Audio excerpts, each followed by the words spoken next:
Buenas noches, del diácono Santiago Rosado de la iglesia de San Sebastián en San Agustín, Florida. Vamos esta noche a continuar con nuestra clase sobre el Evangelio de San Mateo, pero antes de empezar la clase vamos a hacer la oración para antes de leer la Sagrada Escritura. En nombre del Padre, del Hijo y del Espíritu Santo.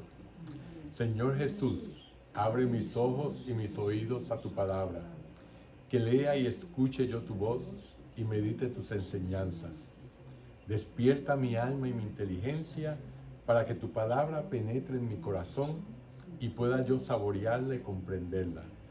Dame una gran fe en ti para que tus palabras sean para mí otras tantas luces que me guíen hacia ti por los caminos de la justicia y de la verdad. Habla, Señor, que yo te escucho y deseo poner en práctica tu doctrina, porque tus palabras son para mí vida, gozo, paz y felicidad. Habla, Señor, tú eres mi Señor y mi Maestro, y no escuchará a nadie sino a ti. Amén. Bueno, pues esta noche vamos entonces a cubrir el capítulo 24, ¿verdad? Que es el primer capítulo de el discurso escatológico de Jesús, ¿verdad? El versículo 24 y 25 son los dos capítulos que cubren ese discurso de Jesús. Y la palabra escatológico significa el final del mundo, ¿verdad? Es el discurso de Jesús sobre cómo va a ser el final del mundo, ¿verdad? Así que este discurso sobre la venida del Hijo del Hombre, llamado también el discurso escatológico, introduce la visión del juicio final y exhorta a que en medio de las pruebas que tenemos en esta vida seamos vigilantes y fieles a Dios. Esa es la meta de este discurso que Jesús nos dio, ¿verdad? El discurso escatológico se extiende desde el capítulo 24 al 25. Y aquí se mezclan las alusiones a la destrucción del templo, como vamos a ver, el templo de Jerusalén, la evocación del fin del mundo y el anuncio de la venida del resucitado en la vida del cristiano. O sea que esos temas van a estar cubiertos en estos dos capítulos que vamos a ver, ¿verdad? A continuación. Las parábolas que cierran el discurso, que son las del capítulo 25, ¿verdad?, subrayan la necesidad de asumir una conducta acorde con este anuncio profético, ¿verdad? O sea, nos va a decir cómo nos debemos de comportar para que cuando llegue el fin del mundo estemos a la derecha de Dios, ¿verdad? Podamos entrar en el reino de Dios. Así se pone de manifiesto una vez más la preocupación ética y pastoral de Mateo, ¿verdad?, que es la venida del Mesías, esperada en los círculos apocalípticos para el fin de los tiempos, ¿verdad? Se hace presente con Jesús en todos los instantes de la vida humana, ¿verdad? O sea, porque como hemos dicho anteriormente, Apocalipsis no significa el final de los tiempos. Apocalipsis significa quitar el velo, ¿verdad? Y eso era una palabra que se utilizaba especialmente cuando en la noche de boda el novio, después que se había la celebración, después que estaban casados, cuando estaban solos, el esposo y la esposa por primera vez, que él le quitaba el velo y la veía por primera vez como ella era, ¿verdad? Pues ese desvelar, ese descubrir, ¿verdad? Eso es lo que significa Apocalipsis, ¿verdad? Y por eso se aplica al último libro de la Biblia, porque va a ser una revelación, ¿verdad?, de lo que verdaderamente es Jesucristo, el reino de Dios, ¿verdad? Por eso es que se utiliza la palabra Apocalipsis. Ahora, escatológico, eso sí que tiene que ver con el final del mundo, con la venida, la segunda venida de Jesucristo. Por eso no hay que hablar del fin del mundo solamente en términos de inminencia, o sea que ya está casi al llegar, sino también de urgencia, ¿verdad? Cristo está presente en cada uno de sus hermanos necesitados de ayuda. Y eso lo vamos a ver cuando discutamos el capítulo 25 en la próxima clase, ¿verdad? Estamos dando aquí una visión a vuelo de pájaro de estos dos capítulos que vamos a estudiar próximamente. Este Apocalipsis o revelación, ¿verdad?, se encuentra con muchas variantes en los tres evangelios sinópticos, ¿verdad? Como sabemos, los evangelios sinópticos es el evangelio de Mateo, de Marcos y de Lucas, ¿verdad?, que son bastante parecidos, llevan más o menos el mismo formato, diferente al evangelio de Juan, que es completamente diferente. Los retoques introducidos por cada evangelista indican que ellos han tenido en cuenta la situación particular de sus respectivas comunidades y que han actualizado el texto para responder a las necesidades específicas de su propio tiempo, ¿verdad? Y eso lo hemos dicho, que cada uno de los evangelistas está escribiendo para una comunidad diferente, ¿verdad? Como Mateo está escribiendo para la comunidad de los judíos, por eso vemos el evangelio de Mateo, que tiene muchas citas del Antiguo Testamento, ¿verdad? Porque la comunidad a la que se está refiriendo, el grupo de personas a las que estaba dirigida este evangelio, eran judíos que ya conocían el Antiguo Testamento, por lo tanto él estaba enseñando y dejarles ver que todas las profecías del Antiguo Testamento habían sido cumplidas en Jesucristo, nuestro Señor, ¿verdad? A diferencia de, por ejemplo, del Evangelio de Lucas, que está escrito más bien para gentiles, ¿verdad? Está escrito para personas que no están tan dotadas de conocimientos sobre el Antiguo Testamento. Por lo tanto, ahí vemos la diferencia entre un evangelio y lo otro, ¿verdad? Por lo tanto, ellos tomaban en consideración qué situación estaban las personas que iban a escuchar este evangelio, ¿verdad? Esta buena nueva, estas comunidades. No es nada fácil la interpretación de este discurso escatológico, ¿verdad? Y eso lo vamos a ver a través de estas clases, ¿verdad? Una simple lectura muestra que hay en este discurso, una notable variedad de géneros literarios en estos dos capítulos. Hay anuncios proféticos, hay exhortaciones de carácter moral, ¿verdad? Cómo nos debemos de comportar como cristianos, como seguidores de Cristo, y sentencias sapiensales y parábolas, o sea, sentencias de sabiduría, ¿verdad? De que nos ayudan a interpretar y poder interiorizar este mensaje que Jesucristo nos ha dado, este discurso escatológico, ¿verdad? Y las parábolas, que Jesucristo siempre nos habla en parábolas, o sea que todos estos géneros literarios se van a ver en estos dos capítulos. Anuncios proféticos, exhortaciones de carácter moral y sentencias sapiensales y parábolas. También abundan en estos dos capítulos los pasajes del Antiguo Testamento, como vamos a ver. Sin embargo, el lenguaje que predomina en el discurso es el típico de los escritos apocalípticos, ¿verdad? Cuyo estilo inconfundible que consiste en el uso de imágenes deslumbrantes, ¿verdad? Su acentuado simbolismo y elementos catastróficos como guerra, oscurecimiento del sol y la luna, caída de los astros y así por el estilo, ¿verdad? Solamente además del libro del Apocalipsis, del Nuevo Testamento, ¿verdad? Hay en el Antiguo Testamento está el libro de Daniel, que es también del género apocalíptico, ¿verdad?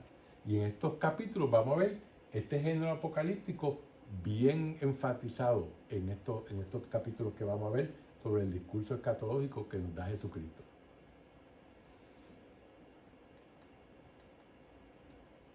Otras dificultades que plantea la interpretación de este pasaje están relacionadas con el contenido del texto. No solamente que hay diferentes géneros, ¿verdad? en estos pasajes, sino que el contenido del texto también lo hace un poco difícil de interpretar.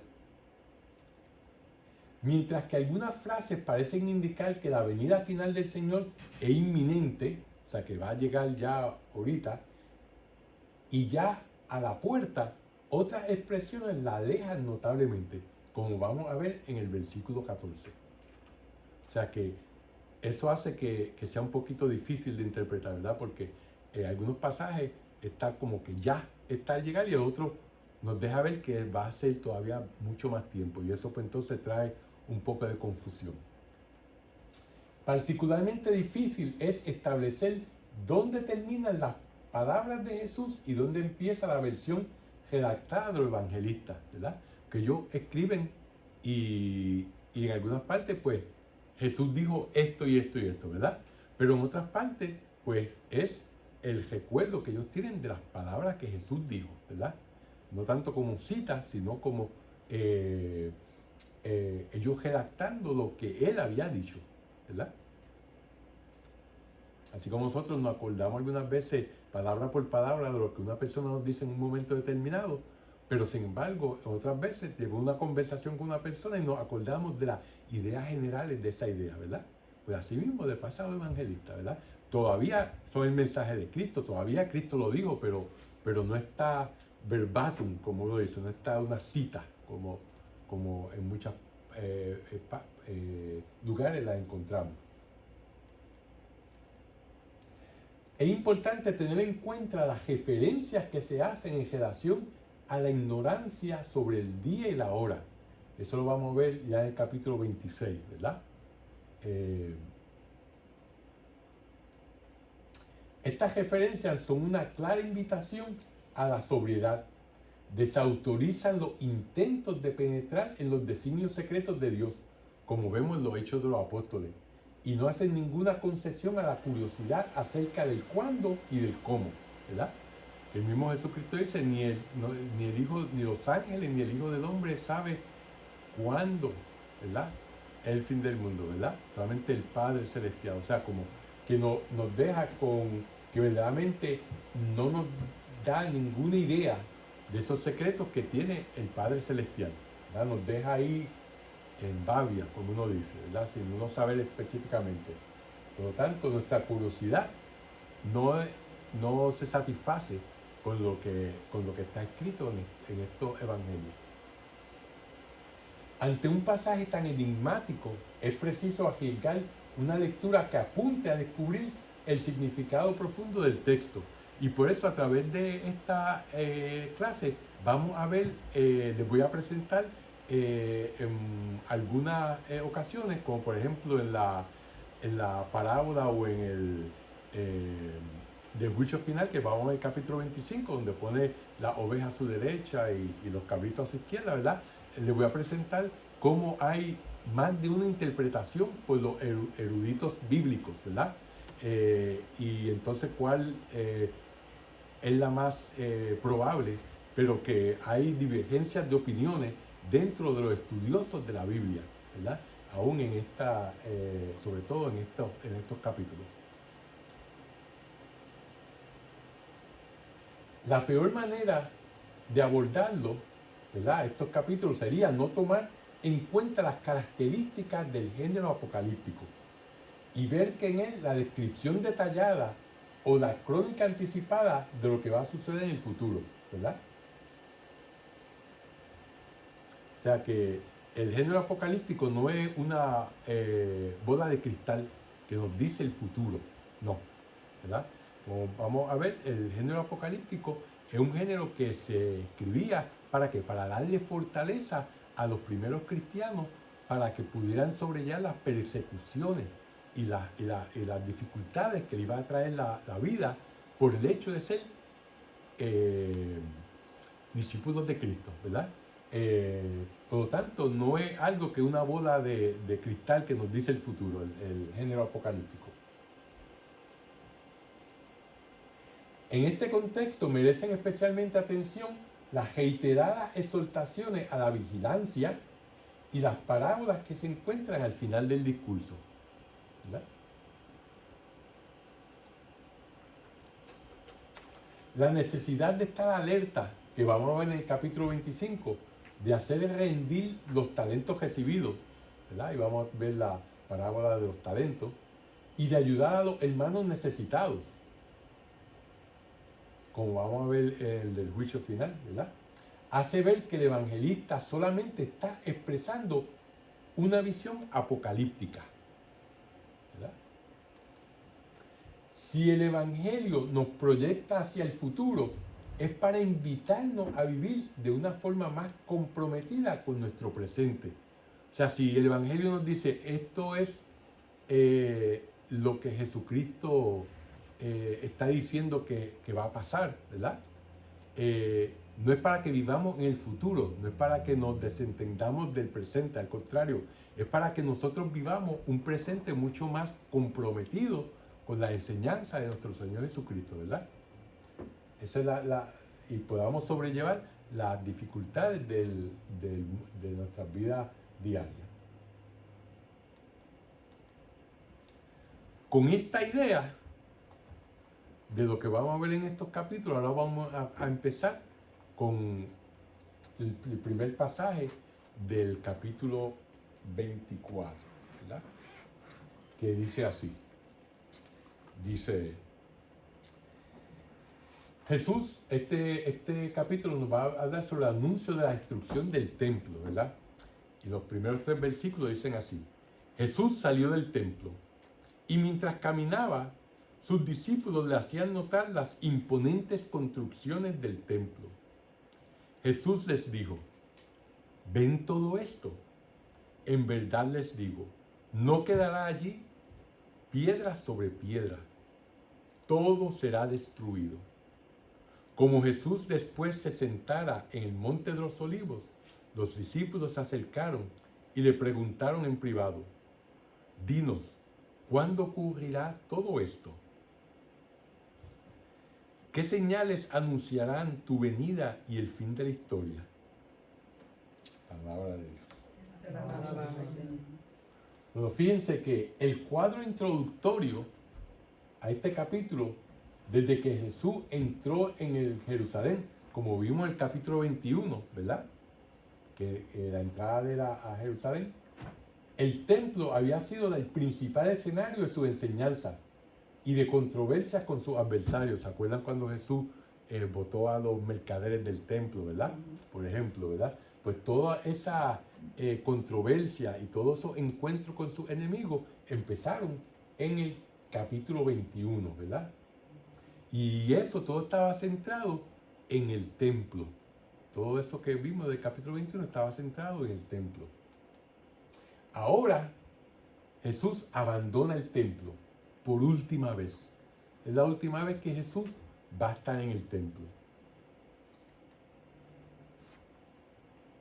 Aquí cabe recordar el episodio descrito por el profeta Ezequiel en el capítulo 10, versículo 18, que dice que la gloria del Señor abandona el umbral del templo en tiempos de la deportación a Babilonia, ¿verdad? Cuando Ezequiel tuvo una visión, cuando se iban el pueblo de Israel destejado a Babilonia, él vio que la gloria de Dios que estaba en el templo se iba y se fue con ellos a Babilonia, ¿verdad? Por lo tanto, Jesús,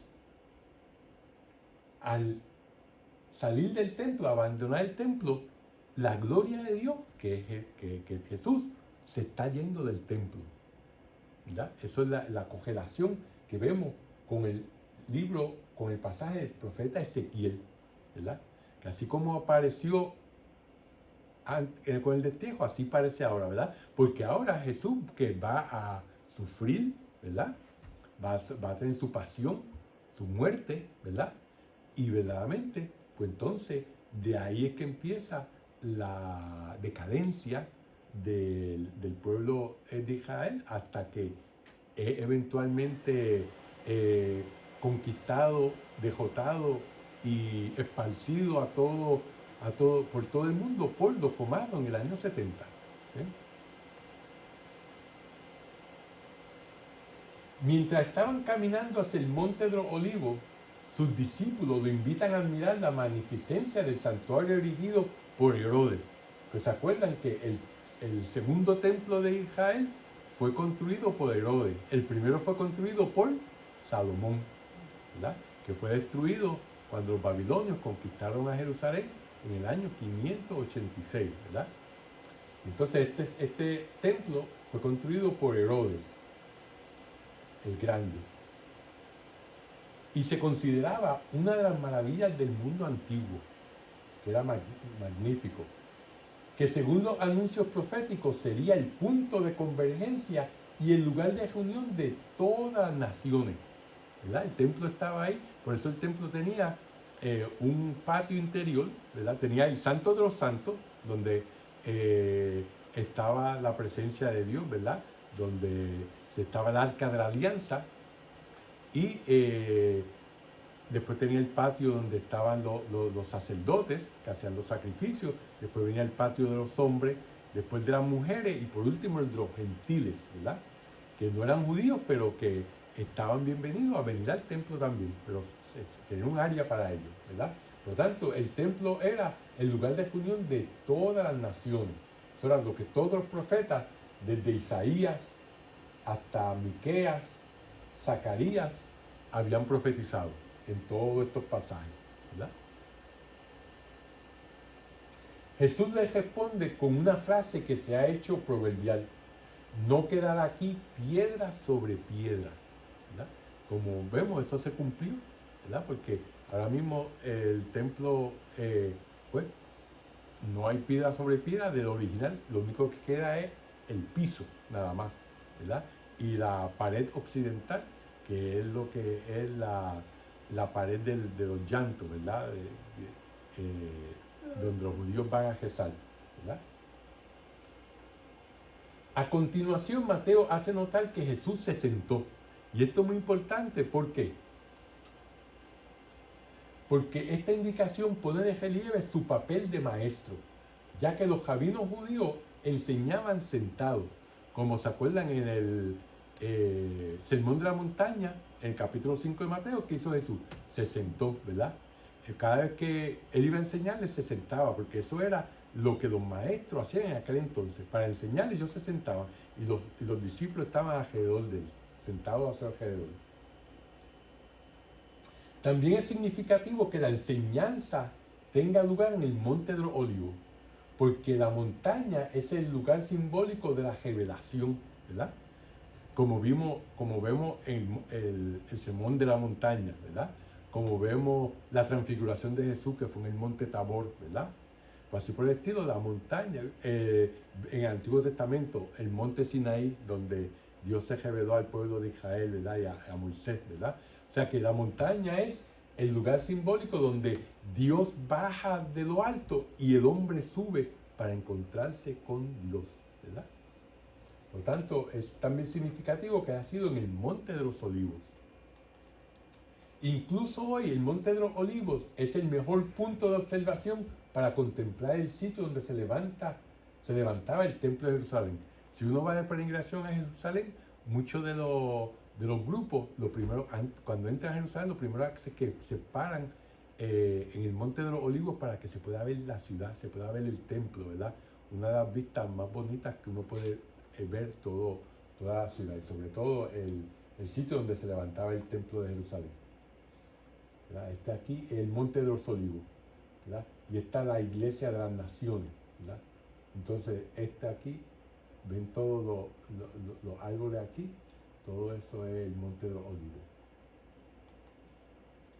Situado al este de la ciudad, al otro lado del valle de Cedrón, estaba cargado de reminiscencias bíblicas, aquí muchas historias del Antiguo Testamento, ¿verdad? Según la visión del profeta Ezequiel, cuando la gloria de Dios abandonó Jerusalén para ir al encuentro de los deportados a Babilonia, se detuvo un instante sobre la montaña que está al oriente de la ciudad. O sea, que no es otro que el Monte de los Olivos, ¿verdad? Eso lo encuentran en el capítulo 11 de Ezequiel. O sea, que la gloria de Dios salió del templo, se paró por un momento en el monte que queda al oriente de la ciudad, al este de la ciudad, y entonces ahí se fue con los deportados a Babilonia. Así mismo Jesús salió del templo y se dirigió ¿a dónde? Hacia el Monte de los Olivos. Zacarías anuncia que al final de los tiempos los pies del Señor se asentarán sobre el monte de los olivos, que está frente a Jerusalén, hacia el este. O sea, esto fue Ezequiel y esto es Zacarías, ¿verdad? Y en los evangelios el monte de los olivos está asociado esencialmente a los últimos días de Jesús, ¿verdad? Ahí es donde suda, ¿verdad? Gotas de sangre, ¿verdad? Cuando está con Santiago, con Juan y con Pedro, que se lo lleva para orar, y allí es donde lo prenden, ¿verdad? Los soldados. Según el libro de los Hechos, este mismo monte fue el escenario de la ascensión de nuestro Señor Jesucristo, ¿verdad? Eso lo encontramos en el capítulo 1 de los Hechos de los Apóstoles. O sea, que miren todo ese significado que tiene el monte de los olivos. Después de esta presentación preliminar, el cuerpo del discurso se introduce con la doble pregunta que los discípulos le dirigen a Jesús, ¿verdad? Cuando yo le pregunta, ¿cuándo sucederá esto? ¿Y cuál será la señal de tu venida y del fin del mundo? ¿Verdad? La primera pregunta se refiere a la destrucción del templo que Jesús acaba de anunciar, ¿verdad? ¿Cuándo sucederá esto? La segunda amplía el horizonte y habla de los acontecimientos relativos al fin del mundo y del acontecimiento escatológico por excelencia, que es ¿qué? La venida del Hijo del Hombre, la venida de Jesucristo al final de los tiempos. Vamos entonces a seguir con el pasaje. Y dice así: Jesús les contestó: no se dejen engañar cuando varios usurpen mi nombre y digan, yo soy el Mesías, pues engañarán a mucha gente. Ustedes oirán hablar de guerras y de rumores de guerra, pero no se alarmen. Todo eso tiene que pasar, pero no será todavía el fin. Unas naciones lucharán contra otras y se levantará un reino contra otro reino. Habrá hambre y terremotos en diversos lugares. Esos serán los primeros dolores del parto. Entonces los denunciarán a ustedes y serán torturados y asesinados. Todas las naciones los odiarán por mi causa. En esos días muchos tropezarán y caerán. De repente se odiarán y se traicionarán unos a otros. Aparecerán falsos profetas que engañarán a mucha gente. Y tanta será la maldad que el amor se enfriará en muchos. Pero el que se mantenga firme hasta el fin, se salvará. Esta buena nueva del reino será proclamada en el mundo entero, y todas las naciones oirán el mensaje. Después vendrá el fin. Palabra de Dios. Estos versículos se exponen tres ideas fundamentales. La primera es una advertencia dirigida a los discípulos. Hay que ponerse en guardia contra los falsos mesías y los falsos profetas, que lograrán engañar a muchos, ¿verdad? Esta misma advertencia que se encuentra al comienzo del discurso se repite en el versículo 11 que acabamos de oír. Y se reaparecerá más en adelante en los versículos 23 y 24. O sea, en tres lugares se va a encontrar esta advertencia de Jesús hacia nosotros, que tengamos cuidado contra los falsos mesías y los falsos profetas. Habrá un llamado de atención tan insistente para indicar el gran peligro de los impostores que se presentarán en nombre de Cristo, ¿verdad?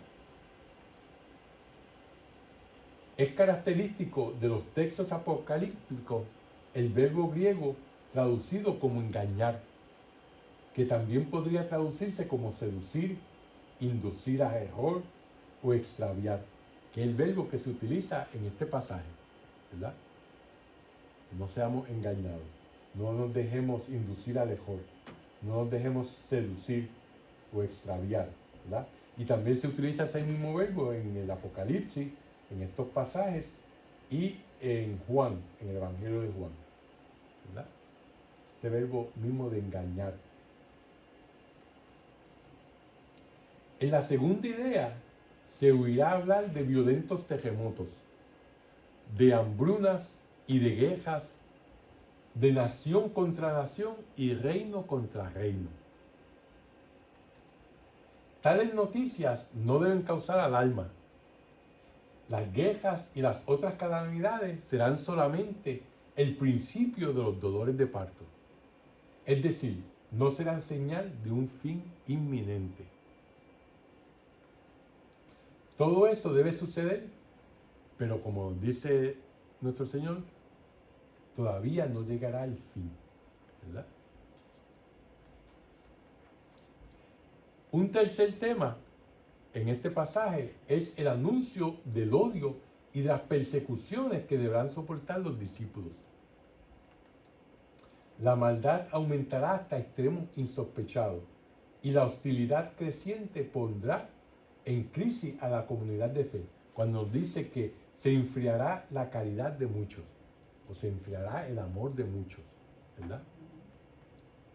Pero ni las disensiones internas ni las amenazas que sobrevendrán desde fuera podrán impedir que los discípulos cumplan la misión de anunciar el Evangelio del reino hasta los confines de la tierra, ¿verdad? Que lo vamos a ver en el último capítulo de este Evangelio de Mateo, donde Dios le da ese mandamiento a los discípulos y a todos y cada uno de nosotros, ¿verdad? Aquí los imperativos negativos de no dejarse engañar, no alarmarse, reciben como complemento positivo la exhortación a una perseverancia sin claudicaciones en medio de las pruebas. Cuando Él nos dice, el que persevere hasta el fin se salvará. Sí, habrán falsos mesías, habrán falsos profetas, sí habrán calamidades, guerras, terremotos, pero el que se mantenga fiel al Señor, el que se mantenga fiel a su palabra, ese se salvará, ¿verdad? En pese a todo esto.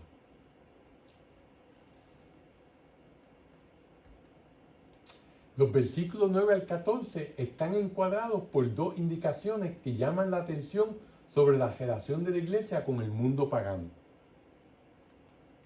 La iglesia se verá sometida a la hostilidad y a la violencia de los mismos pueblos que tendrá que anunciarle el Evangelio, ¿verdad? Por eso vemos todos los apóstoles murieron mártires, excepto por Juan, ¿verdad? Que murió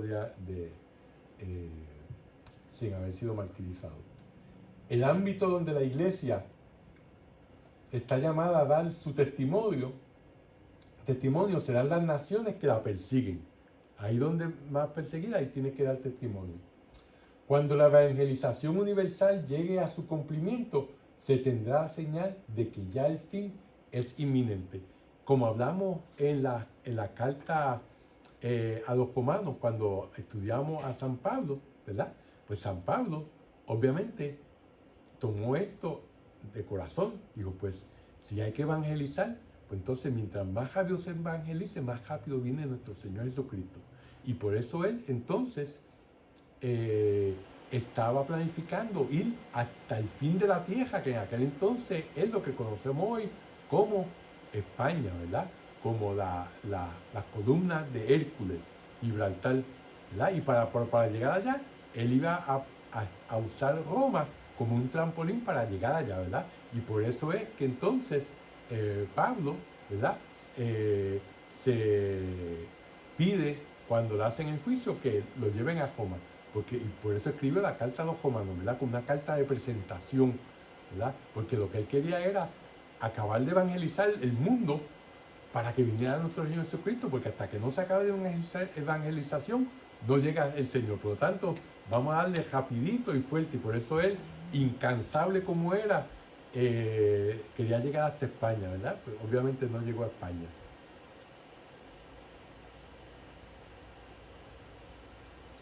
Vamos entonces a seguir con nuestro próximo pasaje, que dice así. Dice, cuando ustedes vean lo anunciado por el profeta Daniel, el ídolo del invasor instalado en el templo. Entonces los que estén en Judea huyan a los montes. Si estás en la azotea de tu casa, no te demores ni bajes a buscar tus cosas.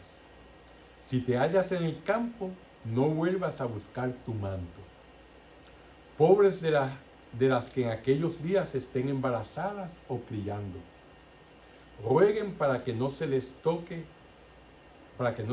huir en invierno o en día sábado, porque será una prueba tan enorme como no ha habido igual desde el principio del mundo, hasta ahora ni jamás la volverá a ver. Y si ese tiempo no fuera acordado, nadie saldría con vida, pero Dios lo acortará en consideración a sus elegidos. Entonces, si alguien les dice, miren, el Mesías está aquí o está allá, no le crean. Porque se presentarán falsos mesías y falsos profetas, y harán cosas maravillosas y prodigios capaces de engañar, si fuera posible, aún a los elegidos de Dios. Miren que yo se los he advertido de antemano. Por lo tanto, si alguien les dice, está en el desierto, no vayan. Si dicen, está en tal lugar retirado, no lo crean. Pues así como refulge el relámpago desde el oriente e inflama el cielo hasta el poniente, así será la venida del Hijo del Hombre. En otras palabras, donde hay un cadáver, allí se juntan los buitres. Palabra de Dios.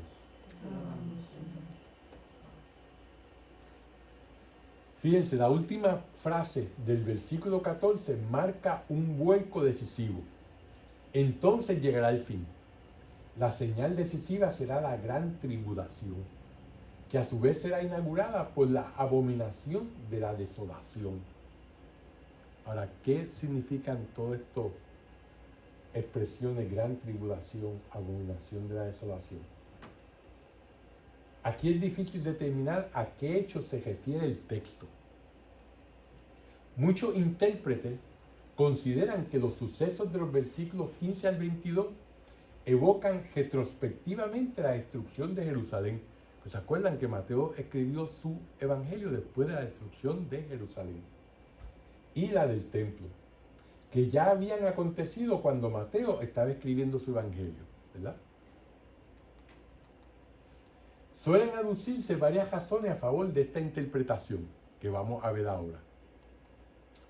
Está claro, por ejemplo, que la abominación de la desolación recuerda la profanación del templo de Jerusalén en el año 167 a.C. Esto ocurrió cuando el rey Antíoco IV Epifanes instaló en él un ídolo pagano. Eso lo vemos en el libro de Daniel y de los Macabeos. Como se acuerdan, ese pasaje de los Macabeos, ¿verdad?, que se lee una vez al año en la misa, donde esta madre tenía 7 hijos y porque ellos se negaban a comer carne de cerdo, los hijos fueron torturados y muertos enfrente de su madre, uno a uno, ¿verdad? Y ella, en vez de decirle a ellos que renegaran, lo que lo hacía es que los exhortaba a que se mantuvieran firmes en la fe y que no comieran la carne, ¿verdad? Y a lo último dejaron el más pequeño para último, ¿verdad? Y el joven, sin miedo, le dijo al que lo estaba torturando, aquí están mis manos, córtamela, aquí está mi lengua, sácamela, porque Dios me las devolverá al final de los tiempos, ¿verdad? Por tanto, esa persecución tan bárbara que ocurrió en esa época, de ahí fue que entonces que salió la revolución de los macabeos, ¿verdad?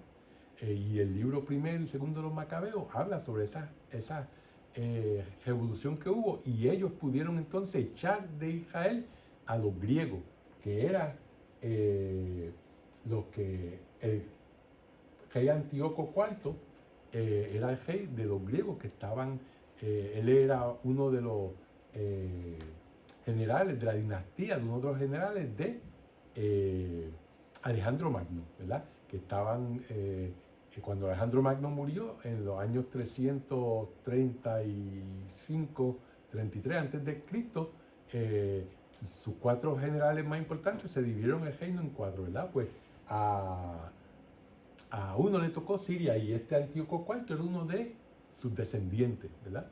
Por lo tanto, ellos querían erradicar completamente la religión judía y instalaron un ídolo pagano en el templo, ¿verdad? Así fue como lo profanaron.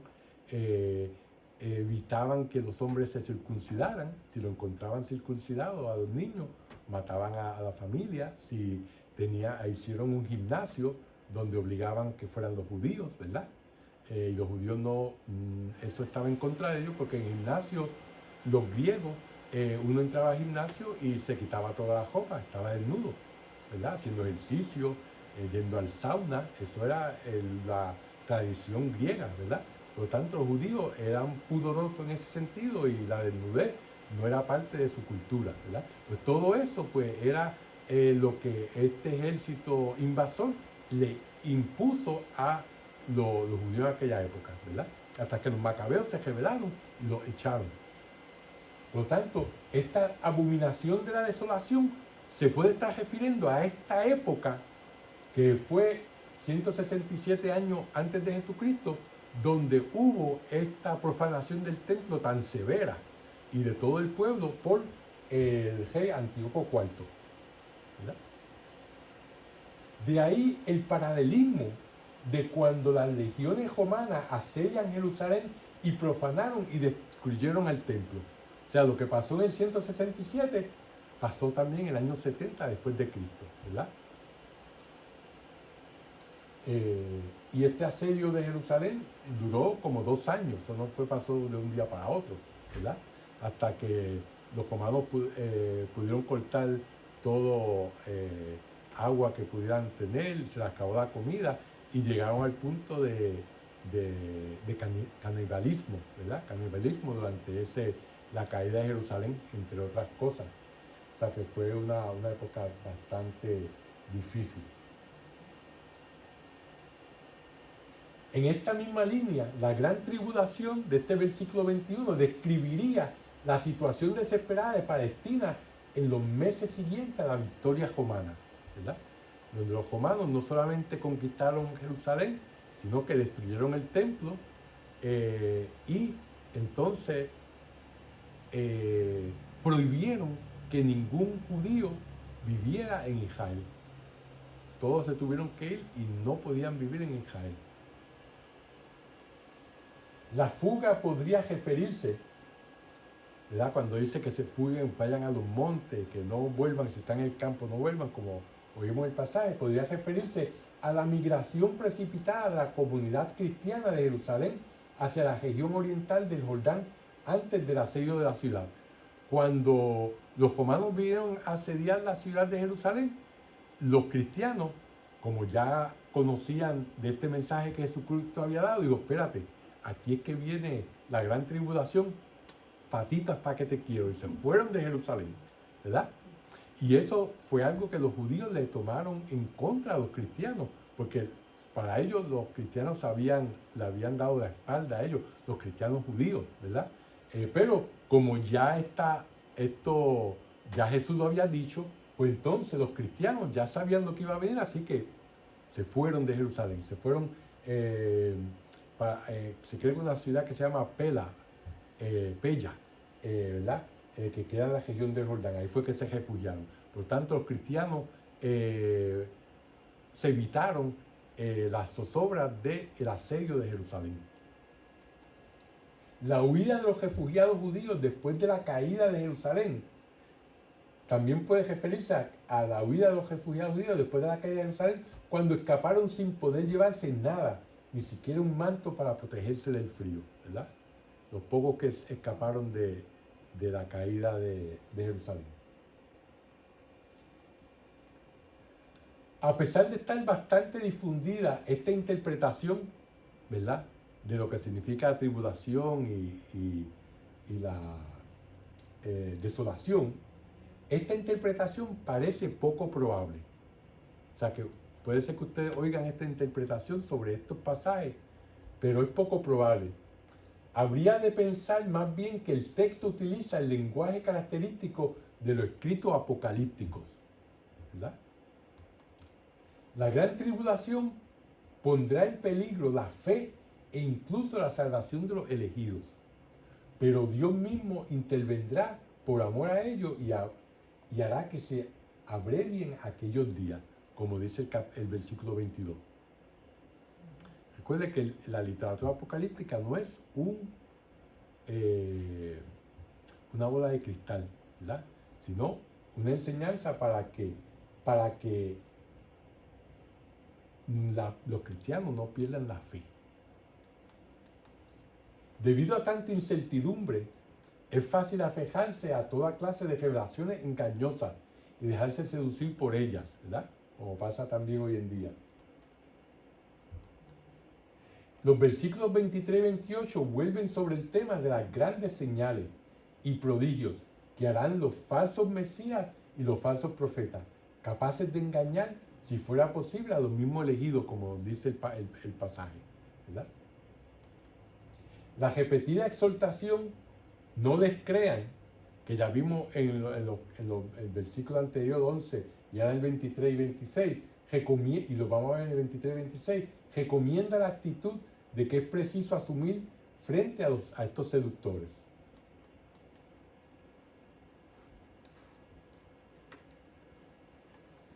Vamos entonces al próximo pasaje que dice así. Después de esos días de angustia, el sol se oscurecerá, la luna perderá su brillo, caerán las estrellas del cielo y se bambolearán los mecanismos del universo. Entonces aparecerá en el cielo la señal del Hijo del Hombre. Mientras todas las razas de la tierra se golpearán el pecho, verán al Hijo del Hombre viniendo sobre las nubes del cielo con el poder divino y la plenitud de la gloria. Enviará a sus ángeles que tocarán la trompeta y reunirán a los elegidos de los 4 puntos cardinales, de un extremo al otro del mundo. Palabra de Dios. Fíjense, el fin anunciado en el versículo 14, que sobrevendrá inmediatamente después de la gran tribulación, estará acompañado de toda una serie de conmociones cósmicas, oscurecimiento del sol, la luna, caída de los astros del cielo, ¿verdad? Aquí la fuente utilizada por Mateo se inspira en las profecías del Antiguo Testamento relativa al día de Yahvé, así como se llama el Antiguo Testamento, el día de Yahvé, que está en Isaías capítulo 13, ¿verdad? Y capítulo 34. Las catástrofes de los profetas, que los profetas asociaban con ese día final, son aquí señales de la parucía, ¿verdad? De la segunda venida de nuestro Señor Jesucristo. La grave crisis a que se vendrá sometida la comunidad cristiana concluirá con la revelación final de Jesús, juez último y salvador universal. Todos verán al Hijo del Hombre venir sobre las nubes del cielo, lleno de poder y de gloria. Esta revelación final evoca la visión de Daniel, el capítulo 7, ¿verdad? Donde sale el título El Hijo del Hombre, como ya hemos visto anteriormente. El Hijo del Hombre se manifestará súbitamente y su aparición estará acompañada de fenómenos cósmicos, ¿verdad? La imagen del relámpago que sale del oriente y brilla hasta el occidente pone de relieve el carácter imprevisto de esta manifestación divina. O sea que, como nos dice el Apocalipsis, vendrá como ladrón en la noche, ¿verdad? Cuando menos uno se lo espera. Así como no se lo esperaban el diluvio universal en los tiempos de Noé, las personas y se casaban y fiestaban. Perdón, asimismo, pues vendrá el Hijo del Hombre al final de los tiempos. La referencia a la gloria, el poder, las nubes y los ángeles del cielo son típicas de la literatura apocalíptica, ¿verdad? Así se establece un acentuado contraste entre el contexto de las persecuciones y el escenario grandioso del triunfo final de nuestro Señor Jesucristo.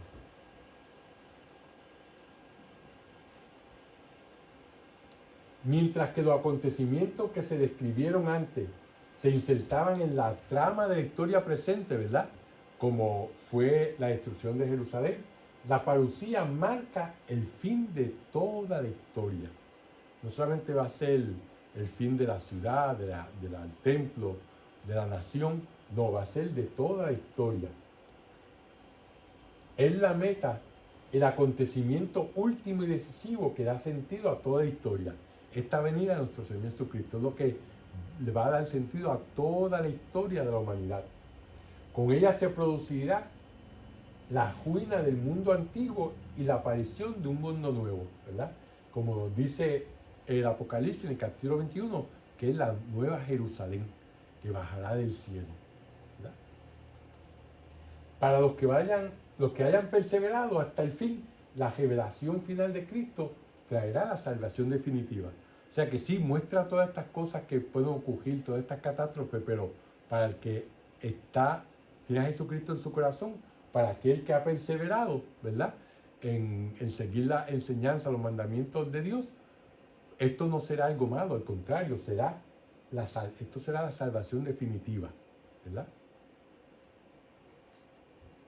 De ahí la exhortación a mantener viva la esperanza y a permanecer en actitud vigilante a la espera de su venida gloriosa.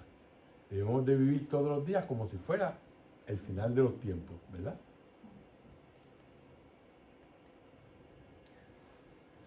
Vamos entonces al próximo pasaje que dice: aprendan esta lección de la higuera.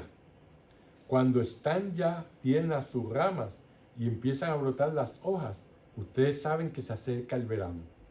Asimismo, cuando ustedes noten todas estas cosas que les he dicho, sepan que el tiempo ya está cerca a las puertas. En verdad les digo, no pasará esta generación hasta que sucedan todas estas cosas. Pasarán el cielo y la tierra, pero mis palabras no pasarán. Palabra de Dios. Fíjense, la higuera pierde sus hojas en invierno, ¿verdad?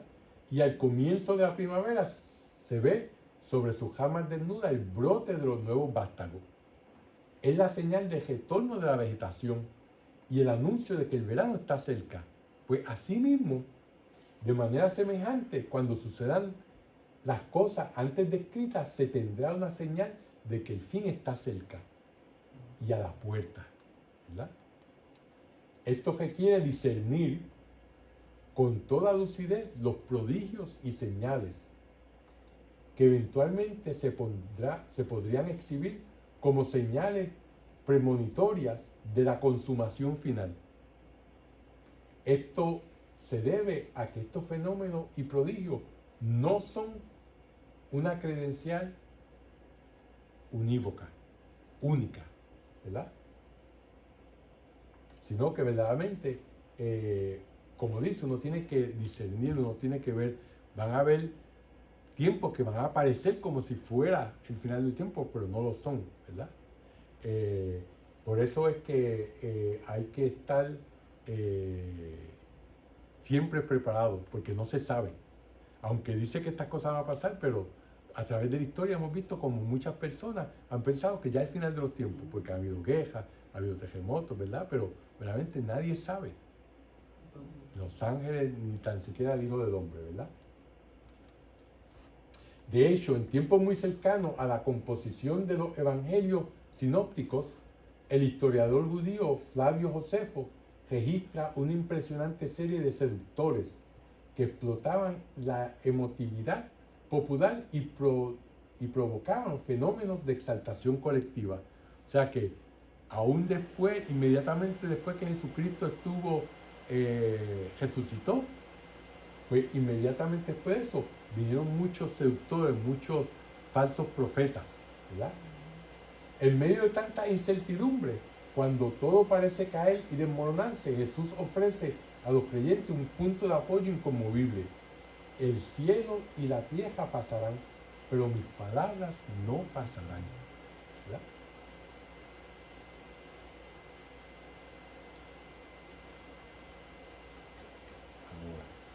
Dice, por lo que se refiere a ese día y cuándo vendrá, nadie lo sabe. Ni siquiera los ángeles de Dios, ni aun el Hijo, sino solamente el Padre. La venida del Hijo del Hombre recordará los tiempos de Noé. Unos pocos días antes del diluvio, la gente seguía comiendo y bebiendo, y se casaban hombres y mujeres hasta el día en que Noé entró en el arca. No se dieron cuenta de nada hasta que vino el diluvio y se los llevó a todos. Lo mismo sucederá con la venida del Hijo del Hombre. De los dos hombres que estén juntos en el campo, uno será tomado y el otro no. De dos mujeres que estén juntas moliendo trigo, una será tomada y la otra no. Por eso estén despiertos, porque no saben en qué día vendrá su Señor. Fíjense en esto. Si un dueño de casa supiera a qué hora de la noche lo va a asaltar un ladrón, seguramente permanecería despierto para impedir el asalto a su casa.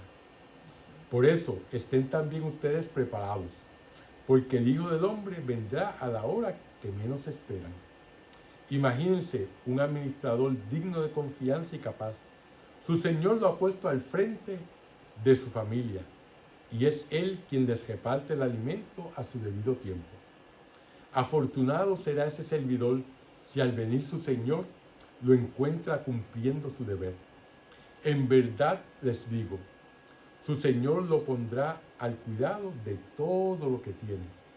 No será así con el servidor malo que piensa, mi Señor se ha retrasado, y empieza a maltratar a sus compañeros y a comer y a beber con borrachos. El patrón de ese servidor vendrá en el día que no lo espera y a la hora que menos piensa.